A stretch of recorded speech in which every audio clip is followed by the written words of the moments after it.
one of the most important things, of course, is cash on hand and dry powder. Right. What do you have? And you talked about the numbers from Bernie Sanders and how they compared to President Trump, who pulled in the fourth quarter. I'm looking for that number right here. 46 million.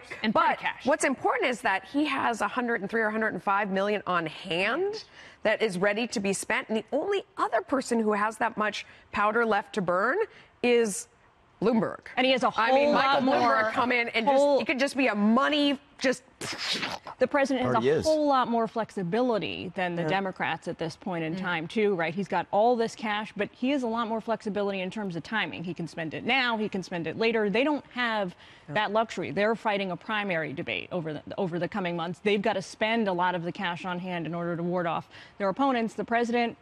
This is really like the advantage of the incumbent. Okay, that's a really good point. And also, we saw some of the candidates get into the 2020 race with cash on hand from previous contests. But the president, if I'm not mistaken, he's in the middle of an impeachment, and that was supposed to wound him and make him less popular. That somehow it is these supporters of his that have sat on the sidelines, they're now coalescing. They're a little bit more excited than they were a couple months ago. I think Brad Parscale said that they've raised $10 million off of impeachment. Which 42 million since the impeachment, but 10 I think was in the first 2 days or something. Yeah.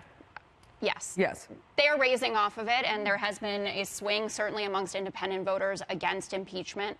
I'm not going to be dishonest and say that it's a slam dunk for Democrats electorally, but I do think that the strength of these fundraising numbers for certain candidates matters. But one name that we haven't mentioned in this conversation, which matters the most, is the unequivocal frontrunner, who is Joe Biden. He is not losing support at any turn. He's consolidating, actually, from people who left Kamala Harris. I don't know how much money he Why has he not released his numbers? I was going to say, the reason we haven't mentioned it is he hasn't put it out. No, but when talking about how the race is going and saying, oh, I thought Bernie Sanders was going to be the nominee, Bernie Sanders still doesn't have African-American support. But if it's a really strong number for Biden, nominee without black supporters. If it was a really strong number for Biden, they would have led with it on minute one so that they could be... So that instead they're waiting for the wave to go by so they could come in and say, well, we raised more than last quarter. Actually, there was a big surprise with that. He held back, and everyone thought it was going to be a bad number. I think it was the second quarter, and it turned out not to be. So let's wait and see what the number is. If you're Joe Biden... It's not going to be $34 million. I know. But it might be 20.